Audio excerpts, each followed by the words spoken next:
Yeah, my name is Joe Natsuhara. I was born in Auburn, Washington in 1928. Uh, And where do you live now? I live in Garden Grove now. Garden Grove. How long have you lived in Garden Grove?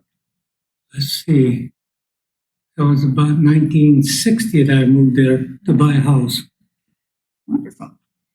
Could you tell us a little bit about your parents' background, starting with their names? Oh, sure. My father came in as a young man, and he came in as more or less a student, and he became eventually a what my leader among the Japanese people in the logging camp, and become one of the supervisors. My mother was raised in the same prefecture. Do you know what a prefecture is?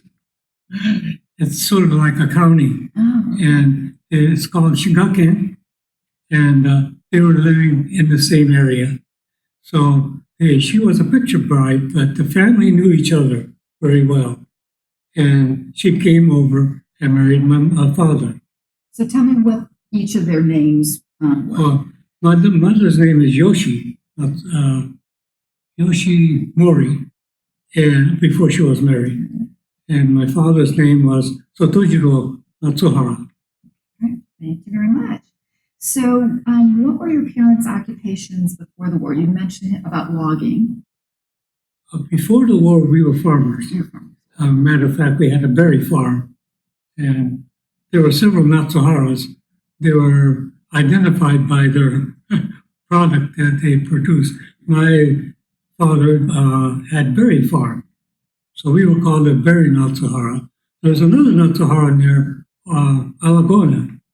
He was a dairyman, so he was called a dairy Natsuhara.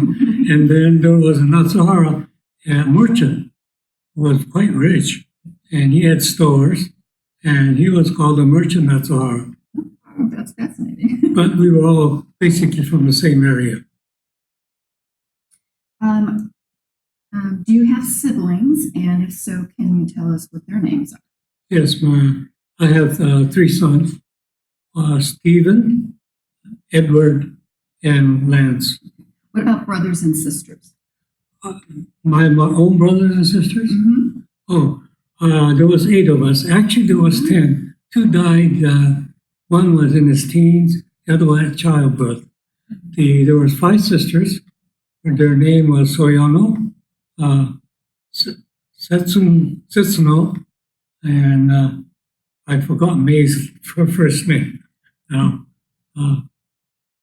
Itsuko, I'm sorry. That's 3. And there is Kazuno and Umeno. Kazuno and Umeno were sent to Japan. They were the eldest and studied Japanese. And they came home before the war.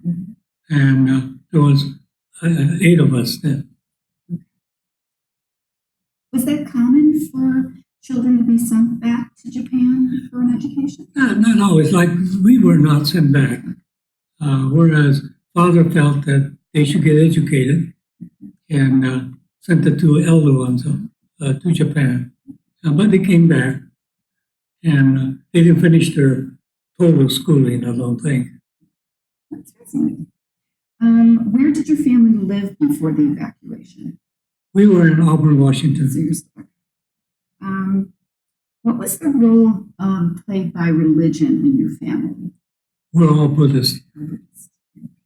Was there a Buddhist temple in Auburn? Oh, I'm sorry. One of my brothers is a Catholic.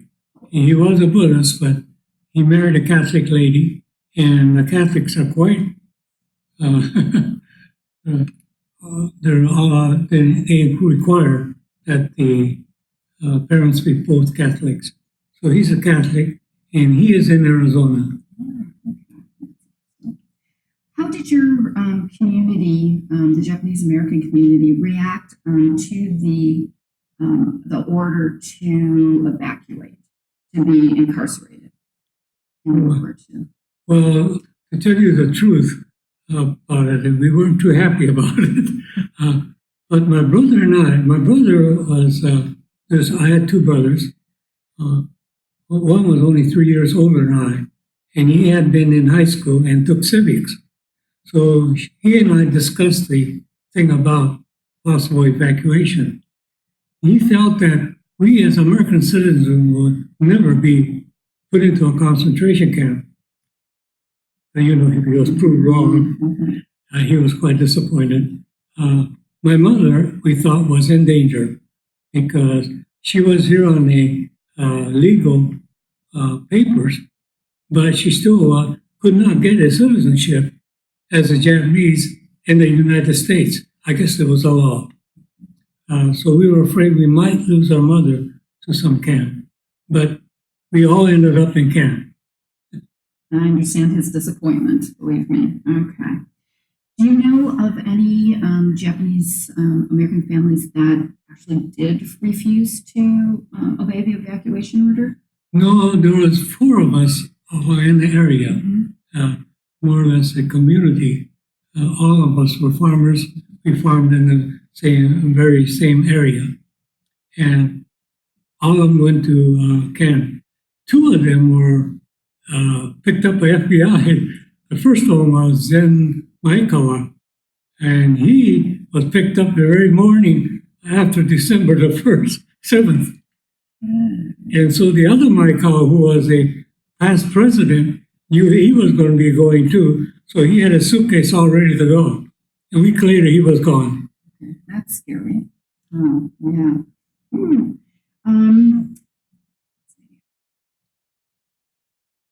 How did you and your family feel about the government at that time? What did you think about the U.S. government and what they were doing? That would be difficult for me to answer because I was only 13 at that time. But we weren't involved in politics too much. So we were happy to be American citizens. Let's see. Were you surprised that the non-Japanese American neighbors, that nobody came to your aid and protested this whole evacuation? Did that surprise you? No, it didn't surprise me because when I went to school, it was quite obvious that they didn't like us very much. There were 2 people that was very understanding. One was Francis Fogg, the other was I think his name was Jerry Brown, I'm sorry. They even saw us going off on a train. They were the only 2. They were classmates. Later on, about, I would say 15 years ago, Frances even came over from Alaska, and she got married and went to Alaska, came over to visit me, and we had a conversation. It was nice. And after that, we communicated until she passed away about 4 years ago. Well, it's nice that there were at least a couple people back. She was amazing. And she even came to a Japanese school with us. She tried to learn Japanese. I don't know why. I didn't learn much Japanese either. Oh my goodness. Okay. So which camp was your family sent to? Well, we were sent to Pinedale Assembly Center first. Okay. That's near Fresno. It's very hot there. After the permanent camp was finished in Tule Lake, we were sent to Tule Lake. After the loyalty question, we were SS people, and we were sent. We chose our camp. And we chose Minidoka because my sister was there, a married sister. So we ended up in Minidoka. So you brought a few items with you today that you have from the camp, correct? Would you like to just kind of show us and tell us a little bit about these items here? Oh, well, this is Aqua 1943, and that was when I was in Tule Lake. Okay. And strange thing about California, they used to give tests during the mid semester and to see how you are doing education-wise. I was in the 8th grade at that time, and the teacher chose about 4 or 5 of us to take the exam. And young lady, her name was, I think Martha, but I'm not sure. She and I scored very high, so we skipped a half a semester. Wow. So, in other words, I was very glad to be up, but I want to make sure I got credit. But this is the 1943. Your book. This one here is 1944 when we went to Minidoka, and I was then put in the spot because Idaho doesn't have this half mid-season thing. So they were had a quandary. What the heck am I going to do with this guy? He put me back a freshman again. So you're a freshman in both of these? Yeah. You're saying, oh. Well, I was in 8th grade then. Oh, 8th grade. I skipped a half a. I was a freshman in Tulare, and I was a freshman again in Idaho. Oh, my goodness. Okay. And what about the directory that you have here? This directory came after we were here in Garden Grove. So that was several years. It took quite a while to make the directory. But the problem with the directory is it's only people that was before the loyalty. So I got it marked here on the place where they mentioned our name and our sister-in-law's name. One of them was Buena, the other was Kubo. They're marked in here. But for the kids, for their ease, I marked it out for them. Perfect. Thank you. We really appreciate you sharing this information. I've never seen these, so I didn't know that they actually published in your book. Well, if you notice the Tulare Lake, it wasn't much of an annual. Yeah, that's actually a very nice finding on that one. But the Minidoka one was quite nice. Very nice. Wow. Let's see. Okay. So you had mentioned that not all your family members were in the same camp. So your married sister, I'm assuming she wasn't in Auburn after she got married. Is that why she was sent to a different the camp? Umeno wasn't with us, but excuse me, Umeno was with us, but she had divorced, and that my niece, her daughter, was with us most of the time. Kazuno went to Granada with her husband. And Setsuno went to Minidoka, like I told you, one of my sisters was there. And that's why we chose that. She married a fellow named Nosho. And the Kazuno married a person named I forgot his name, both their both passed away. I think it was Kubo. Okay. And my sister-in-law came with us, of course. They got married in the camp with my oldest brother. Okay. Were there any births in your family at the camp? No. Okay. Excuse me. Sure. Were you referring to my family only as we saw, or the wedded daughters? Extended family as well as the core family. So yes. Okay. My old elder sister Meno got married and to Shiotani, and they had a child there. And my oldest brother Yo married a Kubo, and they had a child in camp. Her name was Yasumi Kubo. So yes, in a sense, we had two in the family that was in camp. Someday I'm hoping to actually interview a woman that had gone through that, because I suspect that was scary to have children in the Well, camp. it was quite scary because Yasumi had problems with the birth. And so she was bleeding badly. So they needed somebody to give her blood. I volunteered, and they asked me how old I was, and I was too young. So we looked around for relatives that might be having the same blood. Besides, my blood would have not fit hers anyway, because I'm a AB and she's a O. And we did find my brother-in-law's brother to have the same type of blood. And he came in, gave her blood, and she survived the birth. As it is, she still had difficulties. Yeah, I always thought that was very difficult. What kind of things were you actually allowed to bring with you when you were evacuated? Do you remember as a kid what you were allowed to bring? Yes, I remember that day very well but we didn't carry what we had. What we had was put into a truck and hauled into the train. But we walked the distance because there was a place just about a mile away.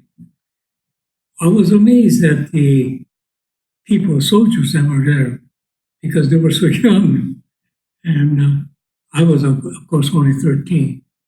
But I remember this young fella, he couldn't have been no more than 18. He had his rifle, and his bayonet was sheathed in. He was in olive dress, first class dress. And I was wondering what he was thinking when he saw all of us go in there. And what he would have done if we decided we didn't want to go. What would he have done? But nothing happened. We all got onto the train and left. So what do you remember taking with you? What were you allowed to take with you?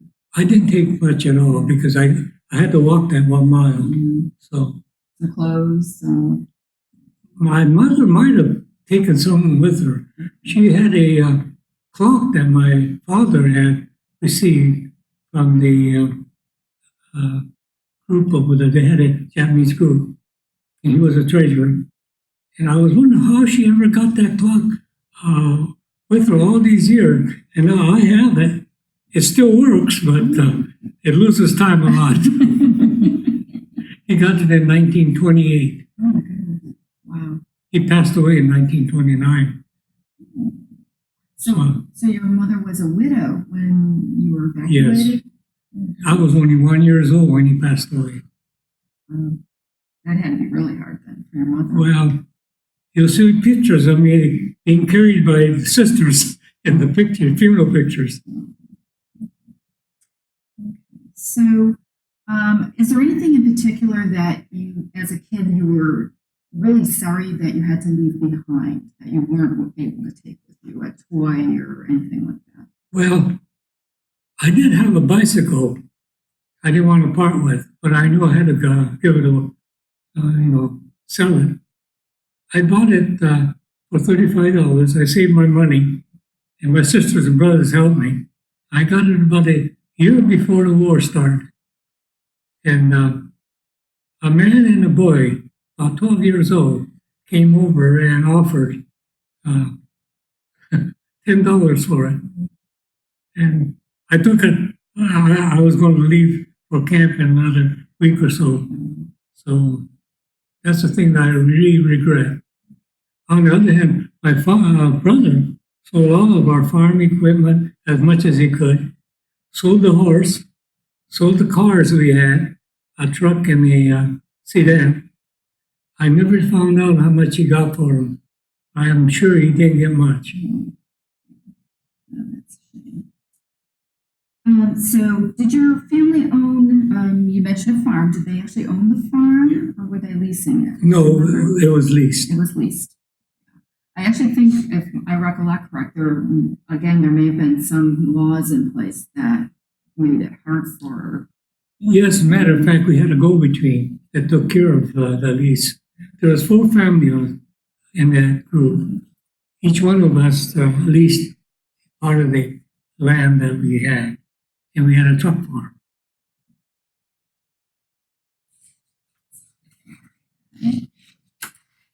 Could you walk us through what was maybe a typical day for you as a kid at the camp?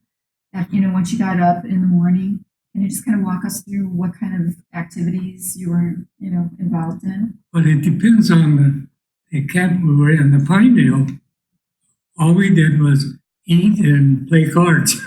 Oh, okay. And it was so hot in Pinedale that we used to put newspapers on the floor. It was an asphalt flooring. And it got a little tacky during the middle of the day. So we used to play pinochle there, four of us. And Tule Lake, we didn't have much to do except to play athletics. So I played softball, basketball, and touch football. And as a thing to keep me busy anyway. And school, obviously. Yes, right? when school started, when we had our activities of going to school. What about eating? Was it, our understanding is it wasn't like individual families that it was shared space. Is that what your experience was? That's the bad part of it. We as a family didn't eat together. That's the problem. Both of my sisters worked as waitresses, so they weren't with us. But even then, the rest of us didn't eat together. The boys went with their pals and they ate in a different place. And the parents and my other sister that didn't have a job ate together. So we were a broken family. That's let's see. Were there any other activities, religious activities? Did they hold church services? Well, the Buddhist church was there, but we seldom went because it was so far to go. And my mother had a difficult time. She was quite religious, and the Buddhist church was not there for us. So no, there wasn't much religion, but she was very religious. What was it like during the winter versus the summer at the camp? It was quite more. It wasn't temperate like in Auburn, where we did have rain, but very little snow. In Tule Lake, we had snow. And Minidoka, we also had snow. But it was quite different between the summer and our winters.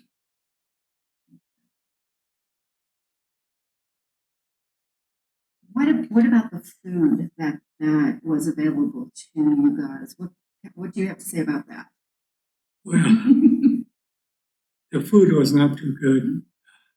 As a matter of fact, there was in Minidoka, they had a flat type fish, and I could not eat it. So I would eat the rice and whatever vegetables there are, and I would leave. My mother noticed that, and she decided to go to a farm. And she worked out on the farm and got string beans. And she would come home with the string beans. I don't know how she did it. And she would cook it by boiling it and give it to me to eat. And where she got the rice, I don't know. But she also got some rice for me. So on Fridays only, that's a Friday is a fish day. I didn't eat much at all. My mother took care of that though. Was it possible for the families in the camps to make contact with anybody outside during that time? No, we didn't make much contact with outside people. Though my sisters did go out to work. You know, they had a work permit. And one of my sisters got a nursing offer and went to Ottumwa and took the nursing class. She became a registered nurse. The other sister went out to work, like my brother. Two brothers also went out to work when they got the work permit. And I didn't get to go because I was too young. Did you celebrate holidays or anything during the camp? Well, we recognized it. Which ones did you recognize? What would have been the holidays that would have been recognized? Well, there was a President's Day, and of course Christmas, and Thanksgiving, and they recognized it. And sometimes the food is a little better on this holidays. I need to tell you about one episode. we invited a naval recovery group, and they had a softball team. And City of Jerome had a softball team. So we had a tournament. And I was in the Area B All-Stars. They call us All-Stars. They picked guys the best they could, and they had Area A. So we had a tournament. And we did win the game, first game. I did pitch one game, only a part of the game. But that evening we had a banquet because the commander in charge of the camp wanted to give something to the people that came over to play ball. And of all things, we got steak, which was a shock to all of us. But the steak wasn't too large. So the person came up and said, "This isn't our normal amount we eat. The steak is special because you people came here to play ball with us." And that was the best food we had. Thank you. That's a great story. Okay. Were you able to get updates on what was going on during the war so that you'd have some idea of, is it still going on? Have we ended it yet? That type of thing. Did you get any kind of report? Well, we were just rumors. That's all we heard. We heard that so and so, was taken, but we didn't pay much attention to it. Were any of your brothers drafted while they were in? Yes, my oldest brother was 1A before camp, and when he got to camp, they gave him a 4C. Do you know what a 4C is? Isn't that like your undesirable people that they didn't want in the army or armed forces? And so they gave him a 4C because he was Japanese American? Yes. Wow. Okay. He was really angry about that. So, but he never got drafted. He got married and had a little son, and they didn't draft those people. My second brother, which was during the Battle of the Bulge, he was taking his first, what do you call it? He was in the armed forces training. And when he got finished with his training, basically European war was over. So they sent him to a Japanese language area where they had a counterintelligence. He wasn't too happy with that. The counterintelligence, you got to know how to speak Japanese if you're to mingle with the Japanese. But when he went to Japan, he became an interpreter. He was quite smart. He's the smartest guy in the family. He wasn't dumb like me. So he came back as an interpreter, a sergeant, and he saw my cousin who was in Japan, and he was in Manchuria for the Japanese army. And many of those people did not get back, but my cousin got back. And of course, they were having a very difficult time. So my brother used to take food, cigars, and things like that to him. And he came back and told us all about it. But he was a pretty good interpreter, I guess.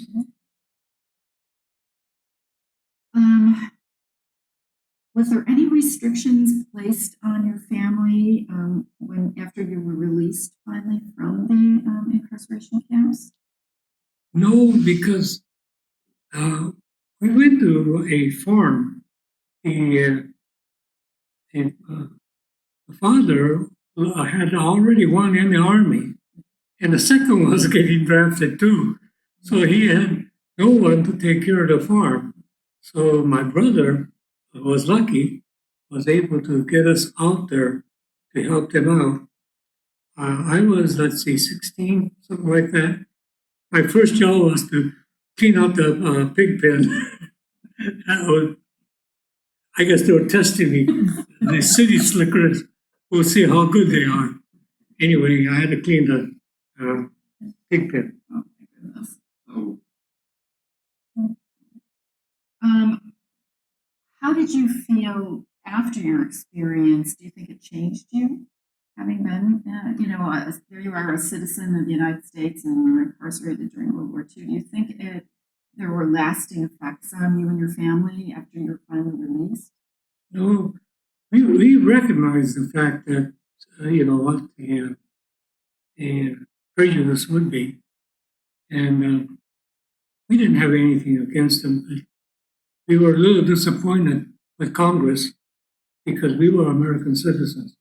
And I felt that anyway, when I got older, when I was about 18, that it was a wrong thing for them to do. A lot of people, hopefully still now. But we had our own things to live. We had to make a living, so we didn't give it much thought. What about the current events nowadays? Do you think that it would be possible for our current government to, well, they have actually incarcerated, recent immigrants, separated families. Do you think if for some reason we went to war again, that they might do the same thing to another group? Do you think that's possible, or do you think we've learned our lesson? I don't think so, because they knew it was wrong, and they gave us a compensation for it. And I think it was 20,000 for each of us that were in camp. So it's hard to say because you don't know what people think at the time of war. And there was a lot of propaganda against us. As a matter of fact, when we were in Minidoka, we went to help farmers harvest the crop. And the first one was the apples. We pick apples for them. There was no problem there. But when I went to pick potatoes, there was prejudice. We were finished with our harvest. The farmer was very happy about it. So we went to Idaho Falls to buy some clothes. We went into a department store and we were looking around and we saw these clerks. They would not wait on us. They just stood on the side and just watched us. And we got the idea they weren't going to sell us anything. The farmer came in and said, "Hey, you guys done?" I said, "No, there was about 3 of us." We said, "No, we haven't bought anything yet." And so he said, he went over there and just told them off, so terrible, and took us to another department store, stayed there with us. He was a Caucasian man, of course, and made sure that they waited on us. We got what we wanted to buy, and he took us out. So there was prejudice. There were signs up, "We don't serve Japs." They were on there in Idaho Falls. So I haven't got a very good feeling about Idaho Falls. Okay, let's see. So after the release, what did your family do after the war? So you went to this farm where the farmer and the son had both been drafted. Mm-hmm. How long did you stay at that farm? We basically stayed about a year and a half, maybe 2 years. I'm not quite certain on how long it was. But we started we moved to, we were in Honeyville, and we went to the city next to it. And my brother made a contract with another farmer to pick berries. And then I went to the orchards and worked in the orchard yard. And that's how we got there. So I would drop them off, and I'll go to the orchard and work at the orchard yard. And that's how we kept on living. When did your family move to Orange County? Well, let's see. I graduated in 46, about 1948. Do you know where you settled first? Where the family... Excuse me? Where you lived first originally when you came here? Yes. We lived in Los Angeles, and my brother had a job in the market, And I got a job driving a truck. Wasn't very good, but I was a truck driver for a while. And then I got drafted in 1950. Okay. I actually found this online. I don't know if you're aware that you have a presence out there that talks about your service. My goodness. Mm-hmm. They put it in the computer? Mm-hmm. Oh, okay. Yeah, I'm an infantry rifleman at that time. I used to carry a Browning automatic rifle. And made corporal, and they promoted to me as an assistant squad leader. I was supposed to go in as a sergeant, but I never got my sergeant because they transferred me out. You see, the October September draftees made up the 4th Division. And when we went to the Europe, facing the Russians, they found out that if they got rid of all of the September and October draftees, they wouldn't have a 4th Division. So they had to transfer October or September draftees. And they chose October. I was October draftees. So I got transferred to an ambulance company. But I served them for about 4 or 5 months. And I finished my 2 years and came home. So what did you do after you came home? I went to college because the GI Bill, that was very good, nice of the government. And got my civil engineering degree. What college did you go to? Loyola University. I went to UCLA, and it was such a large place. I said, no, this ain't for me. I went to USC. The tuition was too high. So I ended up at Loyola University. My brother also went there, and he's a civil engineer. So, by any chance, did you work for the Orange County Environmental Management Agency? Yes, I did. I found a couple of newspaper articles that you're quoted in about specific projects. One of them had to do with some dredging that needed to be done in the, I think it was the floodplain or something in South County. And you were getting pushback from some of the tree huggers. You need to be careful because it was me and my son. My son's also a civil engineer, and he also worked for the county. But I was with Flood Control District at the beginning, and I worked on the San Ana River. And dredging and such, you think that might be your son? I got a newspaper people talk to me when I was there, but that was from Riverside. So I'm surprised that you got it. And then my son, who was working in Orange County, he was quoted quite often. And you might have got his name. I believe this was probably in the 70s. I don't know if that helps. Or were you both working in the 70s? I was still working in, I retired in 89. What I'll try to do is I'll try to get the copies and you can see which one of you it is. It doesn't matter. It doesn't matter. But they quoted him quite a bit more than me. So how long did you work for the Environmental Management Agency? Let's see. They were an environmental agency at the beginning. I started as a flood control district, and we joined the environmental group. And so it's kind of hard to say. Half the time was with flood control district. The other time was with the County of Orange. Did you retire from the county agency? Yes, I retired from the County of Orange. Were there any obstacles that you encountered at school or at work after World War II that still showed that there was a lot of prejudice in the outside communities? No, I don't think I did, because most of my friends, they understood what I was. The only prejudice I got was when I went to that potato farm. That was really bad. That was the worst I've had anybody where signs were up saying we don't serve Japs. Yeah. So when did you begin attending the Orange County Buddhist Church? Let's see.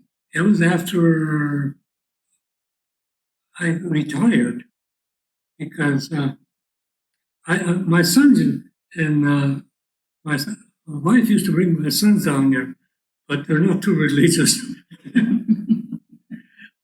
I guess, Reverend, when did I start? But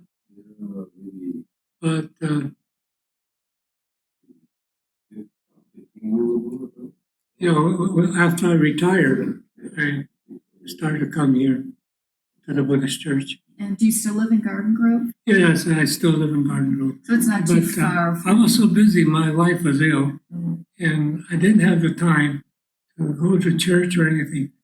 And she passed away. She had 5 strokes, and I had to cut my time on after I retired. I started working for another company, and I had to quit that because she was having another stroke, and she went away in 2006.